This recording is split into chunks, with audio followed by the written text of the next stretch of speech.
Tuhan firman-Mu ajaib, kekal meski gunung menghilang.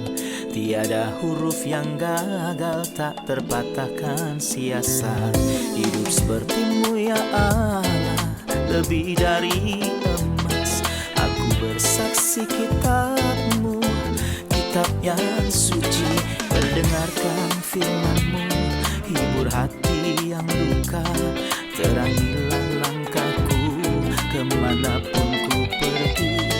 Biarkanlah firman-Mu berkuasa atasku. Ubahkanku, bebaskanku, ku mau menyenangkan-Mu.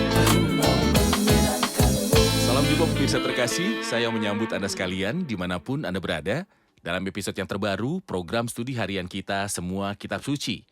Dalam program ini kami mempelajari semua kitab dalam Alkitab dari Kejadian hingga Wahyu, dari hari Senin hingga hari Jumat.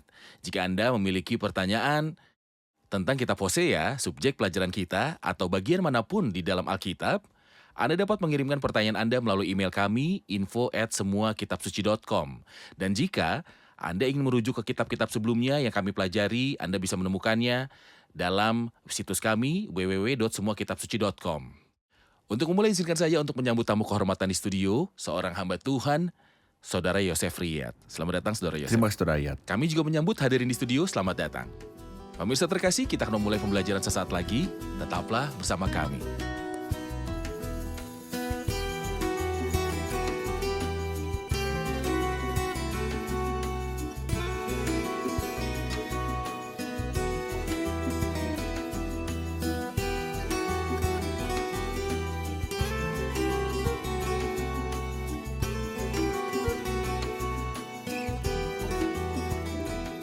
Berjumpa lagi, Saudara Yosef. Terima kasih.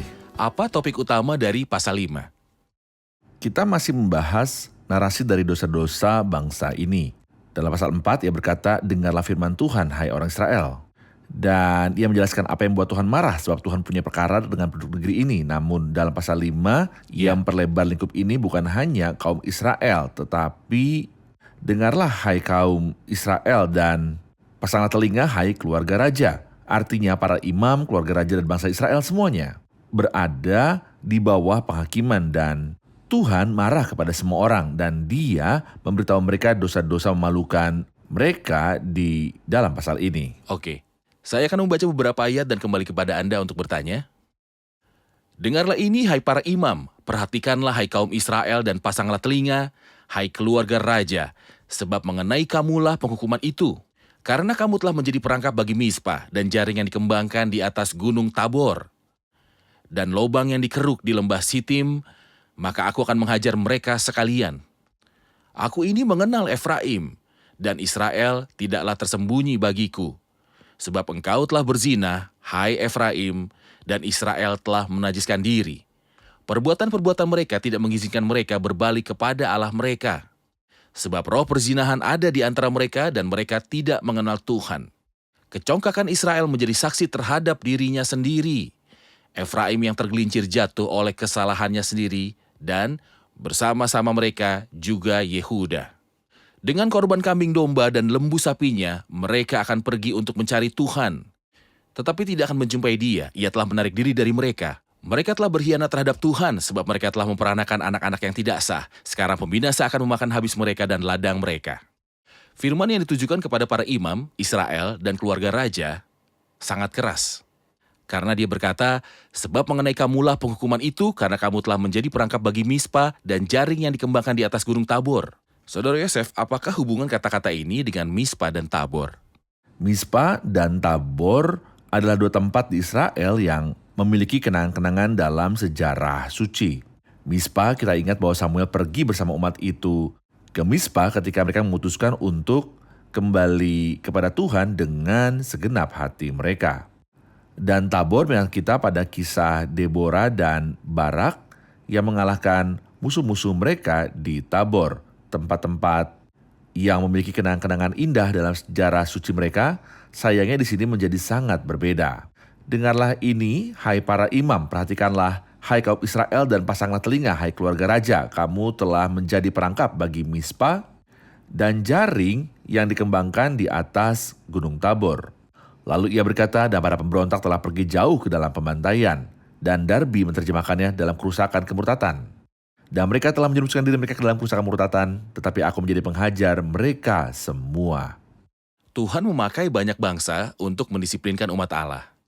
Dia bahkan berkata tentang Kores bahwa dia adalah Mesiasnya. Benar. Dia juga memakai Nebukadnezar sebelumnya sebagai alat pendisiplinan. Tetapi di sini dia berkata bahwa dia akan mendisiplinkan mereka semua. Apa yang Anda lihat dalam murka Tuhan atas kejahatan umat itu? Kejahatan tidak bisa luput dari hukuman. Ada sebuah himne yang mengatakan, aku hampir lupa bahwa kejahatan memiliki hukuman. Dan semoga Tuhan melindungi kita agar kita tidak lupa bahwa ada hukum tabur dan tuai. Apapun yang ditabur itu juga akan dituai.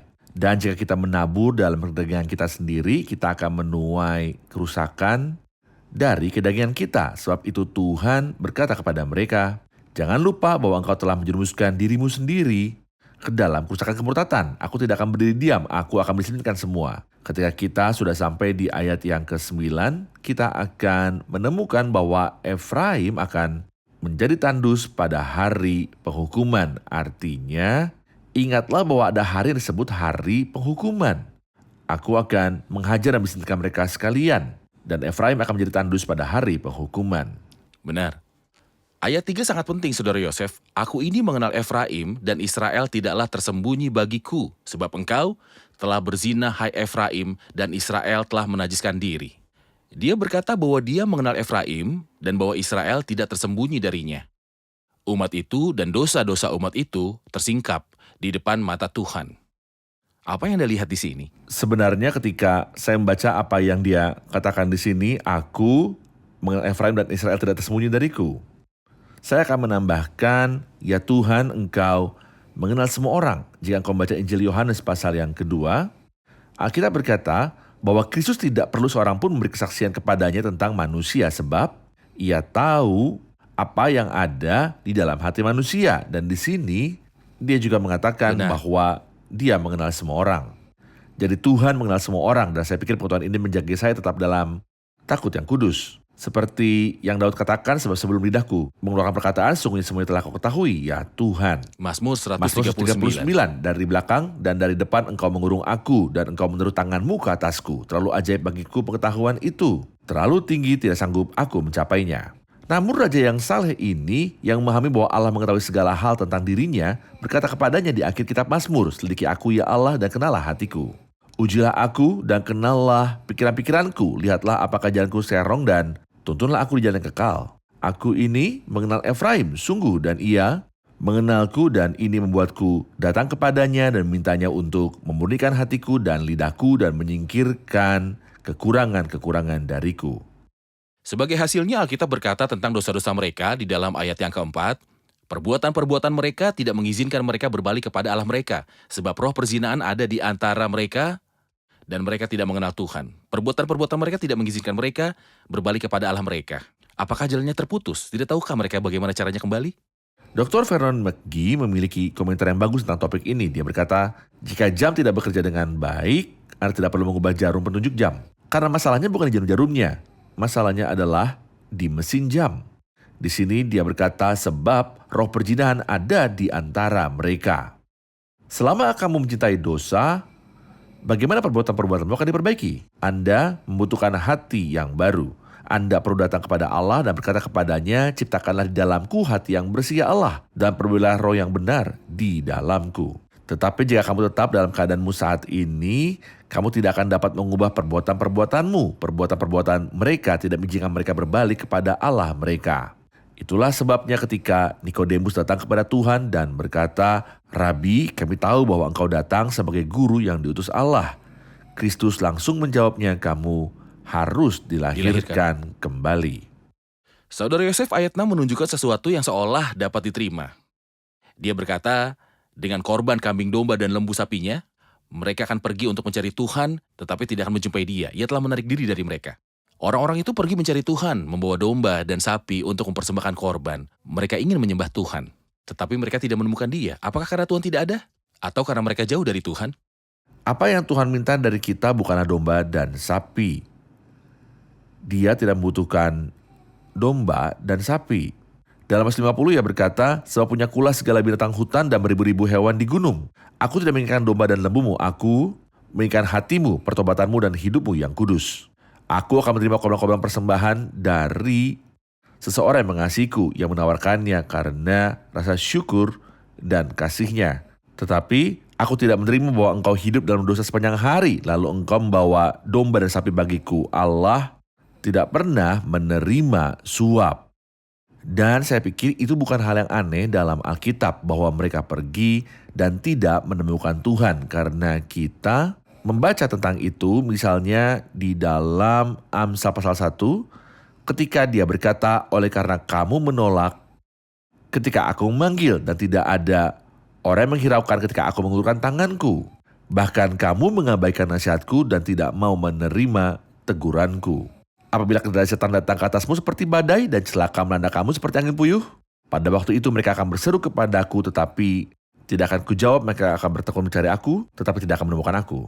Tuhan memanggil tetapi mereka mengeraskan hati mereka seperti gadis-gadis bodoh yang ditunggu-tunggu Tuhan untuk waktu yang lama. Mereka datang terlambat. Tuhan telah menarik diri dari mereka seperti yang dikatakan di sini, dia telah menarik diri dari mereka. Oke, terima kasih. Kita akan saksikan laporan dan kembali untuk melanjutkan studi. Umat itu telah berpaling dari Allah, memutuskan untuk mencoba sesuatu yang baru, dan berzina secara rohani menjauh darinya. Di kerajaan utara, mereka mendirikan 2 anak lembu emas, dan menyembah mereka alih-alih menyembah Allah. Jadi mereka menyembah Baal dan melakukan semua dosa dan kejahatan yang tercakup dalam penyembahan itu. Percabulan rohani berarti meninggalkan Allah dan berpaling kepada hal-hal lain. Orang-orang di zaman kita sekarang terengah-engah mengejar semua kejahatan, keinginan, dan dosa yang ada di dunia, termasuk penyembahan setan. Penyembahan berhala mendorong orang-orang zaman dulu ke dalam kerusakan dan kejahatan. Sampai penghakiman Tuhan akhirnya menimpa mereka. Bukankah seharusnya kita belajar dari apa yang terjadi pada mereka? Saudara ayat, ia berkata dalam ayat 7, mereka telah berkhianat terhadap Tuhan sebab mereka telah memperanakan anak-anak yang tidak sah. Sekarang bulan baru akan memakan habis mereka dan ladang mereka. Apa yang dimaksud dengan hal tersebut? Sebenarnya seluruh ayat itu perlu penjelasan. Silakan Saudara Yosef.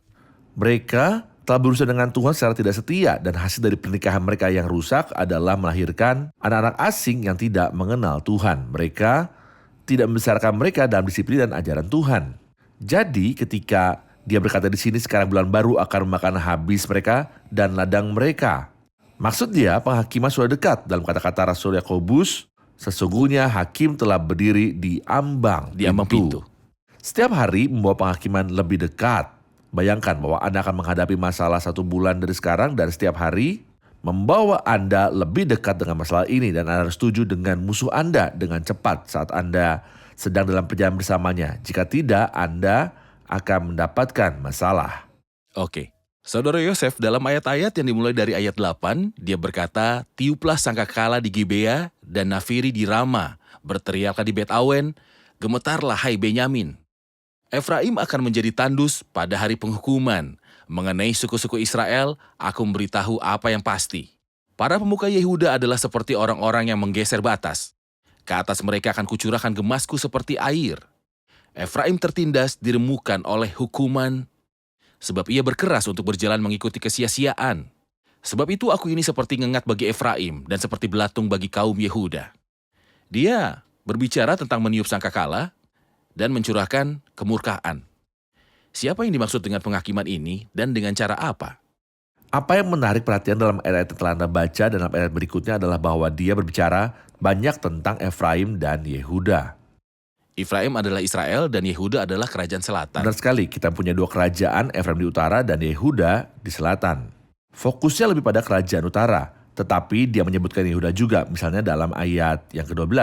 Sebab itu aku ini akan seperti ngengat bagi Efraim dan seperti belatung bagi kaum Yehuda. Ayat 13, ketika Efraim melihat penyakitnya dan Yehuda melihat bisulnya. Dan seperti yang kami katakan, kata Efraim diulangi dalam kitab ini 36 kali. Fokusnya adalah pada Efraim yang dalam pasal 4 ayat 17, sayangnya kita melihat melekat kepada berhala. Tetapi syukur kepada Allah ketika kita mencapai pasal 14 ayat yang ke-8, kita akan tahu bahwa Efraim menyingkirkan berhala-berhala dan berkata, apakah lagi sangkut pautku dengan berhala-berhala. Oke. Dalam ayat-ayat telah Anda baca, Efraim akan menjadi tandus. Pada hari penghakiman ada sebuah hukuman yang mengerikan yang akan menimpa Efraim. 10 suku diasingkan terlebih dahulu, lalu kedua suku diasingkan setelahnya. Mengenai suku-suku Israel, aku beritahu apa yang pasti. Ini berarti bahwa saya mengatakan apa yang terjadi. Itu mengingatkan kita pada Wahyu 1 ayat 1 apa yang harus segera terjadi. Tidak mungkin Allah membiarkan kejahatan tidak dihukum. Jadi mengenai suku-suku Israel, aku memberitahu apa yang pasti. Mari kita membicarakan ayat 11 di mana ia berkata, Efraim tertindas diremukan oleh hukuman sebab ia bersikeras untuk berjalan mengikuti kesia-siaan. Perintah manusia. Perintah yang mana? Tentu saja bukan perintah Tuhan. Baik. Karena jika dia berjalan mengikuti perintah Tuhan, dia Itu tidak tidak akan akan terjadi mengalami padanya. apa yang menimpanya. Sekiranya engkau memperhatikan perintah-perintahku, maka damai sejahteramu akan seperti sungai yang tidak pernah kering dan kebahagiaanmu akan terus berlimpah seperti gelombang-gelombang laut yang tidak pernah berhenti, tapi mereka berjalan mengikuti perintah Yerobeam bin Nebat yang membuat Israel berdosa. Dia memberi mereka instruksi dan seorang mungkin bertanya, dia adalah raja, apa yang harus dilakukan orang-orang malang itu? Dengarkan apa yang dia katakan di sini. Ia berkeras untuk berjalan mengikuti kesia-siaan atau perintah manusia. Izinkan saya mengingatkan Anda apa yang akan terjadi pada hari penyaliban. Pada imam kepala menghasut kerumunan orang malang untuk meminta Barabas dibebaskan dan menyalibkan Yesus. Tapi apakah ini berarti bahwa orang itu tidak bersalah? Ketika mereka berteriak lebih lagi, bukan orang ini, tetapi Barabas. Lalu apa yang saya lakukan dengan Kristus? Biarlah dia disalibkan. Dan semua orang menjawab, biarlah darahnya tanggung ke atas kami dan atas anak-anak kami. Ia berkeras untuk berjalan mengikuti kesia-siaan atau perintah manusia. Memang benar bahwa Raja Yerobeam bersalah. Dan dia membuat Israel berdosa. Tetapi mereka senang melakukan hal itu. Mereka memutuskan bahwa mereka tidak perlu pergi jauh untuk menyembah Allah dan sebaliknya mereka boleh menyembah anak lembu.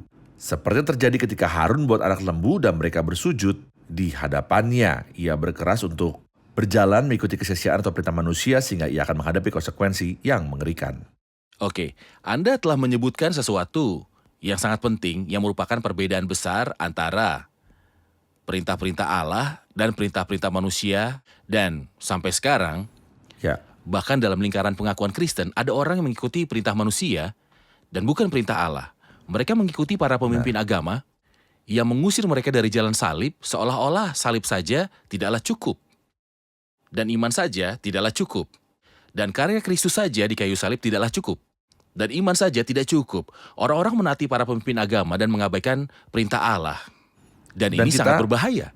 sering mendengar seseorang yang mengatakan bahwa mereka tidak bersalah karena mereka mengikuti para pemimpin. Tidak, mereka bersalah.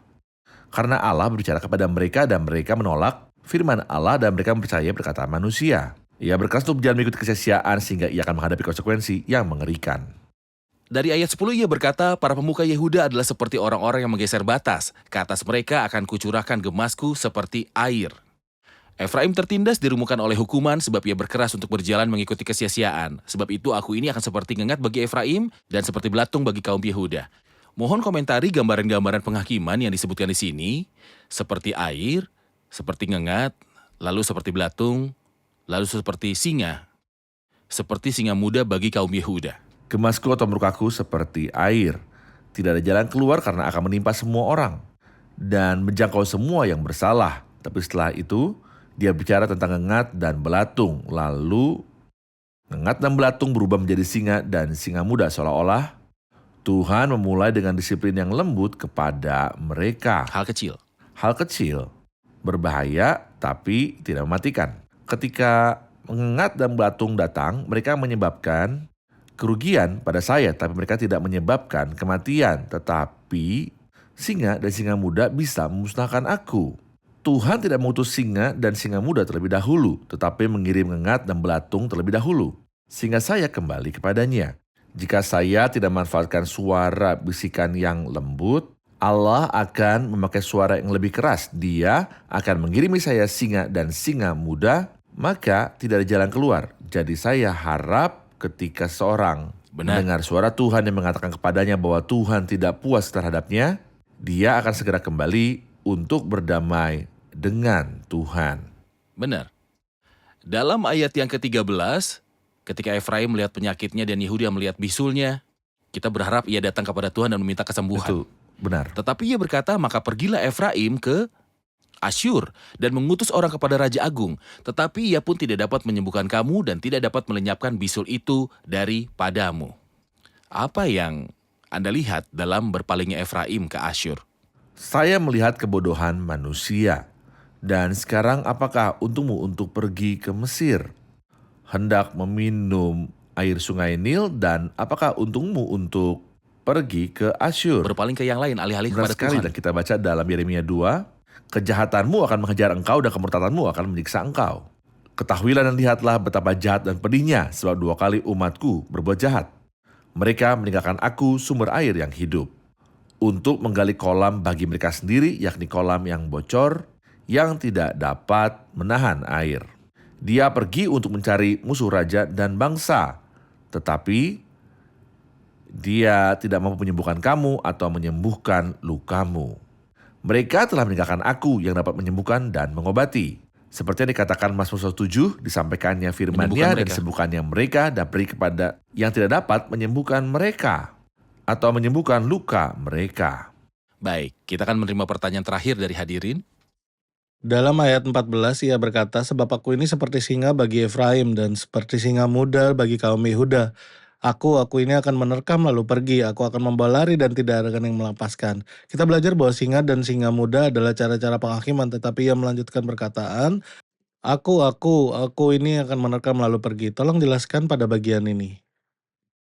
Seperti telah kami katakan perkataan dalam ayat 12, sebab itu aku ini akan seperti ngengat bagi Efraim dan seperti belatung bagi kaum Yehuda. Berarti bahwa Tuhan dalam penghakimannya menghilangkan kesengsaraan dan keindahan dari manusia, seperti yang dikatakan tentang Amnon. Hai anak raja, mengapa engkau demikian merana setiap pagi? Lalu ia berkata, sebab aku ini seperti singa bagi Efraim dan seperti singa muda bagi kaum Yehuda. Aku ini akan menerkam lalu pergi, aku akan bawa lari. Artinya aku tidak hanya akan melenyapkan kesengsaraan dan keindahan, tetapi aku akan mencabut kehidupan. Aku ini akan menerkam lalu pergi, aku akan bawa lari dan tidak ada yang melepaskan. Lalu ia berkata dalam ayat yang ke-15, aku akan pergi pulang ke tempatku sampai mereka mengaku bersalah dan mencari wajahku dalam kesesakannya, mereka akan merindukan aku. Baik, terima kasih Saudara Yosef atas usaha Anda di episode ini dan episode-episode sebelumnya. Mari kita rangkum episode ini bersama hadirin di studio.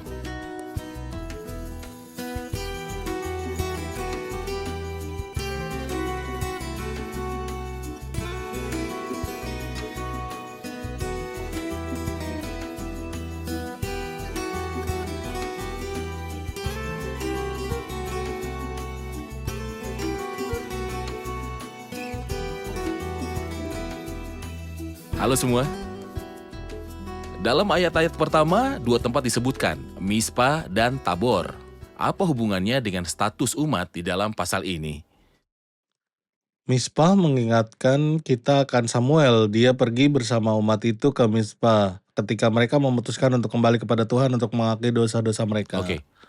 Dan Tabor mengingatkan kita dengan tempat-tempat kemenangan melalui Debra dan Barak. Oke, Saudara Yosef. Oke, Baik. benar.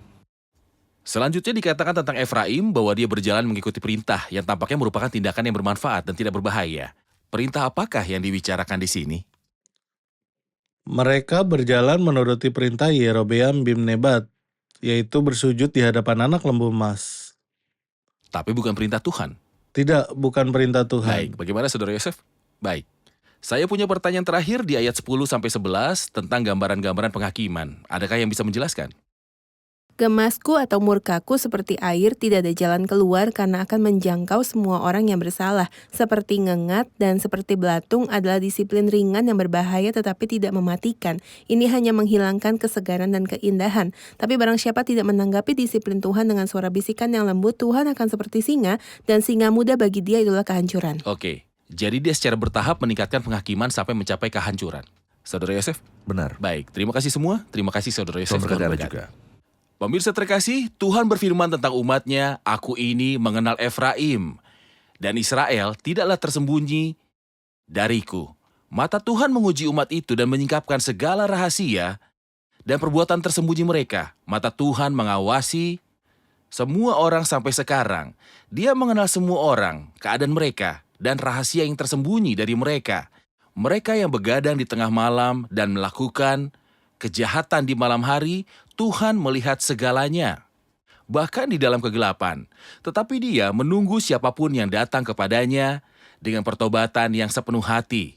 Masalahnya adalah bahwa sementara Allah mengenal baik Israel dan Efraim, serta dosa-dosa dan kejahatan mereka, mereka pergi untuk mencari kesembuhan atas luka mematikan mereka kepada Raja Asyur. Tetapi tentu saja Raja Asyur tidak dapat menyembuhkan luka-luka yang mereka derita.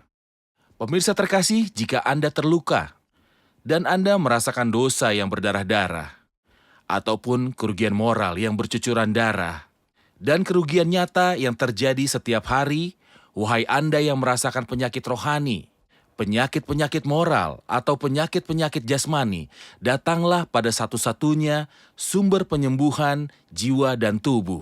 Datanglah pada Kristus yang dapat menyembuhkan Anda. Mengapa Anda pergi dengan dosa dan penyakit Anda kepada orang lain? Tidak ada keselamatan dari dosa kecuali di dalam Kristus.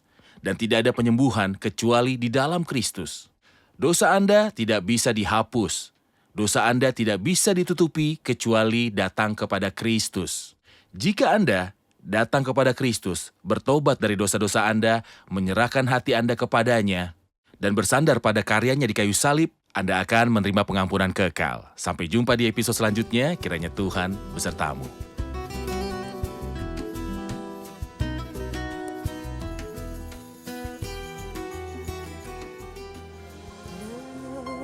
لست أنكر أني مرارا خنتك لا أنكر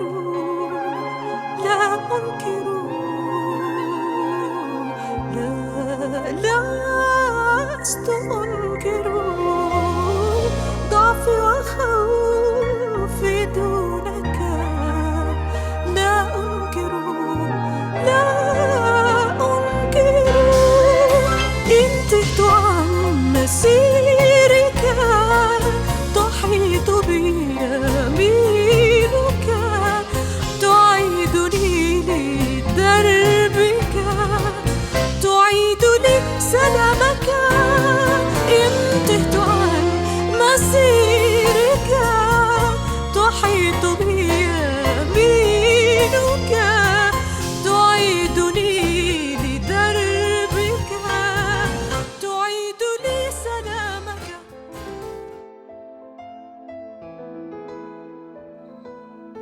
Tuhan firman-Mu ajaib, kekal meski gunung menghilang. Tiada huruf yang gagal, tak terpatahkan siasat. Hidup seperti-Mu ya Allah, lebih dari emas. Aku bersaksi kitab-Mu, kitab yang suci. Mendengarkan firman-Mu, hibur hati yang luka. Terangilah langkahku kemanapun ku pergi. Biarkanlah firman-Mu berkuasa atasku. Ubahkanku, bebaskanku, ku mau menyenangkan-Mu. Tuhan firman-Mu ajaib, ubah dan bebaskan aku.